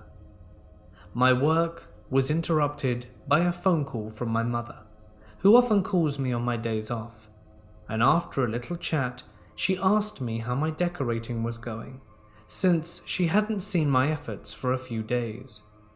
I told her I was putting the cupboard doors back on, but I lost a screw, and she went a little quiet. She then began telling me how she had just emptied her washing machine that had just finished its cycle. It's a routine for her to put all the clothes the right way out when she pulls them out of the washer, before placing them on the drying rack. And when she put her hand in her sock to pull it the right way out, she pulled a tiny screw out of it. I joked and said my screw had gone to visit her because it definitely wasn't here on my kitchen floor. And even though she couldn't understand how a screw had ended up in her washing machine, especially in a sock she had worn the day before, She said if I could use it, then I should. And she saved me the screw so I didn't have to go to the shop to get one. I wasn't convinced it would be a useful screw, but agreed, so she came to visit as she only lives 2 streets away. And when she put the screw in my hand, my gut turned over and the color drained from my face. It was the same size, with the same amount of rust, and I triple-checked to make sure I had every other screw. And I did. And nothing could explain how a fairly specialized size of screw could end up in my mother's sock in her washing machine. There was only one explanation. It was my screw.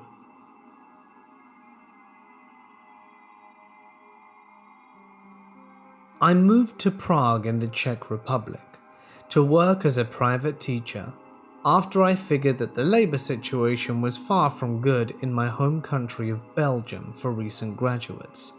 My girlfriend and I are renting an apartment in Reincarnated. That area is fairly close from Prague Castle. It is a duplex located on the last floor of the building, which must be around 80 to 100 years old. However, the apartment where we live has only been inhabited for 20 years, since it used to be the attic of the building. We'd lived there for 5 months.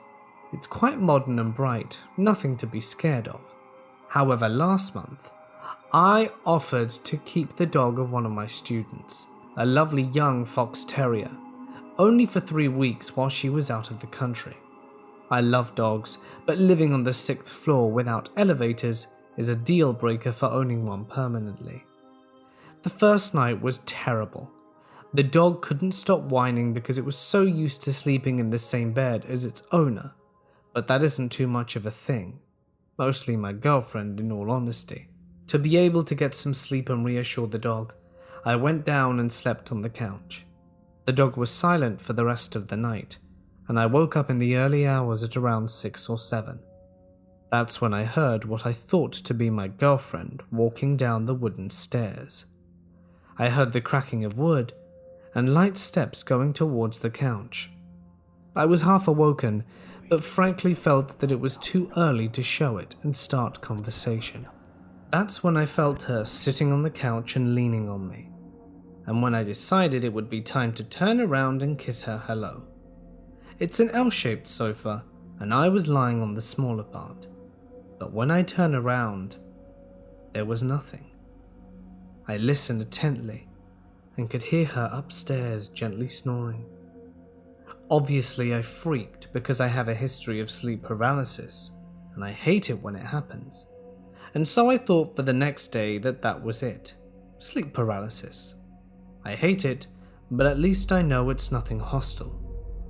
A few days later, my mum and my cousin came to visit us in Prague and spend Christmas holiday together. They slept on the same sofa, and I was really happy because the dog wouldn't whine anymore as it was not alone downstairs during the night. After their first night, we woke up, and my mum asked who went to the toilet in the early morning. I didn't, neither did my girlfriend, as far as she said. My mum then told me that in the early morning at around 6 or 7, she heard one of us go to the stairs, walk towards the bathroom which is after the corridor between the couch and the entrance, and stop for a few seconds before the couch. She said she felt like she was being watched, just like I had before, but that it was a bit early to wake up and chat. It's only after we told her about my first experience that she became pale and asked if we were pulling her leg. We weren't. A few days passed, and my mum and cousin returned to Belgium. My girlfriend goes to France to celebrate her mother's 50th birthday, and I decided because I did not feel too courageous about being home alone after these experiences to let the dog come up with me. 2 nights ago, I was sleeping on my stomach. The dog was by my side, and I again, in the early morning, heard someone either sighing or laughing lightly. I thought it might have been a sleep hallucination, but the dog got up, with its ears all pointy, as if they were trying to hear where the noise was coming from. The dog kept looking in the void towards the direction where I thought the noise had come from a few seconds prior. Now, the dog has returned to its family, and I'm home alone until Saturday. I have never wanted my girlfriend to be back more than now.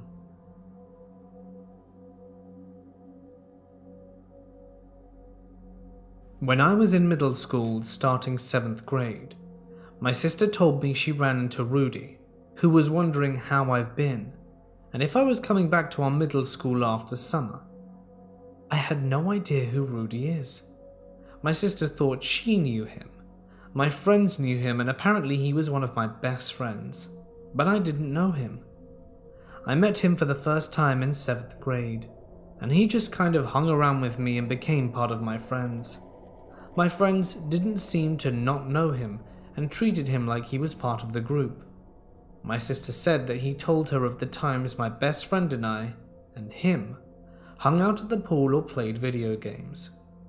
I recently asked her if she had ever seen me hung out with him before 7th grade, and she said she didn't know, but that he knew so much about me and even recognized her as my sister that she assumed that we were friends. I honestly don't know who he is. I lost contact after freshman year, but it's always creeped me the hell out. Maybe I was friends with him and completely forgot about him, but I seriously doubt that. Who the hell is Rudy?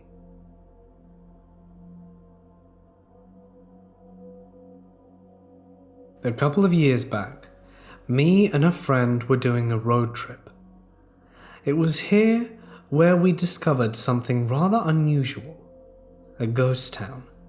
I don't want to say exactly where it is for fear of sounding insane. Anyway, we approached the town with trepidation. Of course, we didn't realize it was abandoned at first. Roads unkept, grass growing everywhere along with weeds extremely high. Houses completely torn apart. Doors had been ripped off the hinges, windows shattered, and a whole load of graffiti. As we drove around, it became increasingly more apparent that people no longer inhabited this area. Roots of trees were already taking back the road, and foliage was covering a large part of some of the houses. We drove around for a little bit, and after getting bored after about 5 minutes, we decided it was enough driving around and wanted to explore just a little bit. We left our vehicles and looked around. In the middle of the village, there was a bandstand with a square that, despite being abandoned, was still in pretty good shape. There was something about it that really drew me to it. So, as my friend went to look at one of the houses behind where we parked the car, I decided to go look at that instead. As my feet started walking across the grass, I approached the bandstand with trepidation. I climbed the 3 or 4 steps to be on the concrete of the structure and looked around and surveyed the area. That's when I noticed something very eerie. I looked up. There was a pentagram painted on the roof of the bandstand, and as I looked around, I saw a chicken carcass, or what I think was a chicken carcass, hanging from a rope by the top. It was severely decayed. It had obviously been there for a very long time. The meat was partially still on it, blackened and disgusting. The funny thing is, I didn't smell anything, but the moment I saw it, I bolted and started running back to the vehicle. But my friend had locked the car and was still in one of the houses. I started screaming for him, and he told me to calm down and that it was probably just a prank. He convinced me that I was being ridiculous, and he carried on the exploration. I chose to sit by the car and wait, however. A few minutes later, do I hear my friend's voice from the house. He's screaming, taking 2 steps at a time, runs out the hole where the door was and unlocks the car and jumps into the driver's seat. I don't even need to ask. I'm looking at the house where he's running out of, and that's where I see a man, completely disheveled and insane looking, with a crazy look in his eye, wielding a blood-stained hatchet. We don't speak, we just drive. We stopped at a gas station and discussed what we saw before filling up our gas. However, our dialogue was extremely limited. You see the guy? Yeah. Do you think he strung up that chicken there? Yeah. Yeah, me too. That was about as much as we said about it. And when we looked at each other, there was an unspoken sort of agreement that we would never discuss this again. Why was a crazy man living in the middle of nowhere in a ghost town? I don't think I'll ever know, nor do I want to find out.